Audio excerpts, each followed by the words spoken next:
అనిపించుకుని వాళ్ళు వచ్చిన తర్వాత వాళ్ళు ఎందుకు సంతకం పెడతారు అక్కడ? విజన్ అనేది చంద్రబాబు విజన్. చంద్రబాబు విజనా కూటమి విజనా? చంద్రబాబు విజన్ అది. మరి పవన్ కళ్యాణ్ ఎందుకు సంతకం పెట్టారు? ఆయనకి వారసుడు కదా తర్వాత. అవునా? ఆయన రాజకీయ వారసుడిగా ఆయన అవ్వాలని కోరుకుంటున్నారు కాబట్టి పెట్టారు ఆయన. ఇప్పుడు మేనిఫెస్టో సూపర్ 6 మేనిఫెస్టో మీద పవన్ కళ్యాణ్ సంతకం పెట్టాడు కానీ పవన్ కళ్యాణ్ వాళ్ళు చెప్పినటువంటి షణ్ముఖ వ్యూహం ఎక్కడ ఉంది ఇప్పుడు? దేంట్లోనైనా సర్దుకుపోవడానికి పవన్ కళ్యాణ్ సిద్ధంగా ఉన్నాడు. భారతీయ జనతా పార్టీ సర్దుకుపోవడానికి సిద్ధంగా లేదు జాతీయ నాయకత్వం.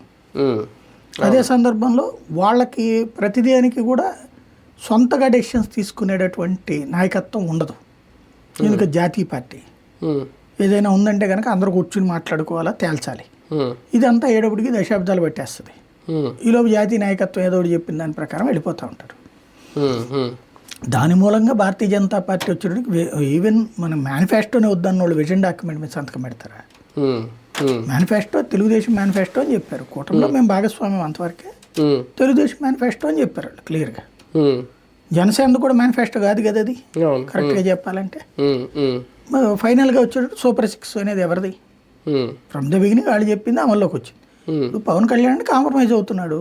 ఆయన తెలివితేటలు ఆయనకు ఉన్నాయి. ఆయన అద్భుతమైనటువంటి వ్యూహం ఏంటయ్యా అంటే ఇవాళ ఒక రేషను ఈయనే కంట్రోల్ చేస్తున్నట్టు